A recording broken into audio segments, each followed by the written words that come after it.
Good evening. Today I will be the member of opposition in today's debate topic, which is the United States federal government should make voting online an option in all general elections by 2024. Before I get into the member of government's arguments, I do want to remind you of a couple of reasons that are essential as to why we should not make voting online an option in all general elections by 2024.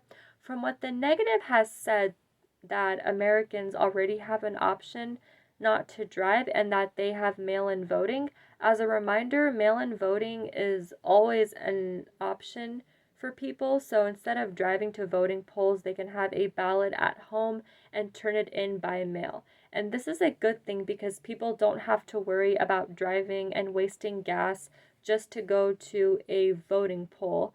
So that is an option for them. The second argument the negative made was that influenza and cold spread is good because it builds up people's immune systems. And if people don't get the cold or the flu, then companies like NyQuil will suffer and doctors need patience. As a reminder, it's important to go outside and continue living your life regardless, and having the cold and the flu does build up your immune system and it becomes stronger. And this is a good thing because when people have the cold or the flu, they will eventually feel better, and by going to the doctors, they can get the right medication that they need, and doctors can help them with anything else that they need, and their business will grow.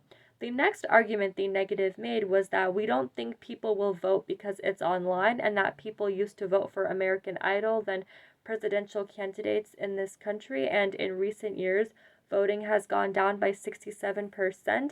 As a reminder, regardless if voting is online, people will not vote online anyways because when it comes to the presidential election, most people don't vote for certain reasons, usually because most of the time the electoral college usually determines the votes and who wins the election. Now on to the member of government's arguments. The member of government argues that Americans do die in car accidents because people drive to polling locations and voting does spread influenza, which leads to people dying. My response is that people have options if they want to stay home or get an Uber or a Lyft, but to avoid car accidents, people can do mail-in voting instead. And even though voting does spread influenza, doctors and hospitals need patients anyway to care for them because they need to continue making money, and if the individual gets the right treatment early, then they are less likely to die. And this is a good thing because people are getting help right away. The next argument the member of government argues is that voting in person and by mail feels like they're not represented, which leads to social unrest and leads to violence. My response is that social unrest is not needed because it only causes more disruption.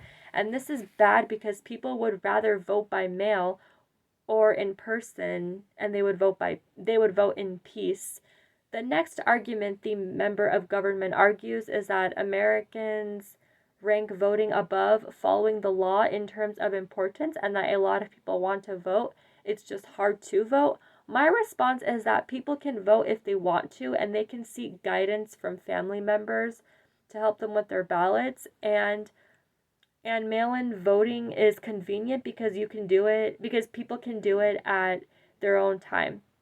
And this is a good thing because people don't have to worry about limited voting times at polling areas. The next argument the member of government argues is blockchain technology is to make sure voting is safe and easy in this country, and voting by mail is a pain and requires planning.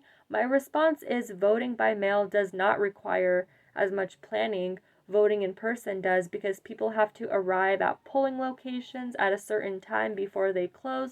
Also, blockchain protocols can be hard to integrate.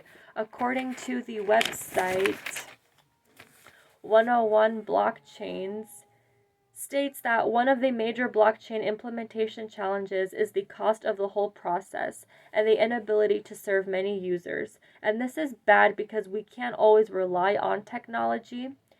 And the next argument the member of government argues is that mail in voting is bad because it's going to take a month to count the result due to states waiting for ballots to come in. And if everyone voted online, we know who the President of the United States is on the night of election because it's done online and it would be counted automatically. My response is that people can already know who the President of the United States is through the internet and on television.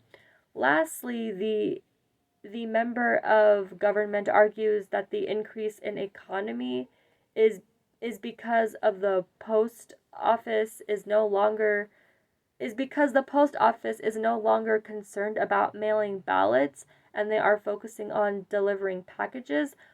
My response is that the post office does care about mailing ballots because they need to be sent to the county election office. According to the California Secretary of State USPS FAQs, states that voters can return their vote by mail ballots by mail, county elections official office, or at any ballot drop box locations, polling place, or any vote center through the state.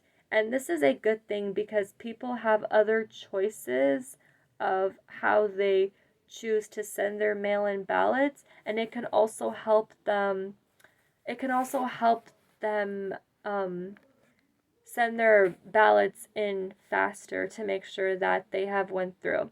Voting online is bad because companies need to continue with their business and to help make their businesses grow. And this concludes my speech on why we should not make voting online an option. Thank you.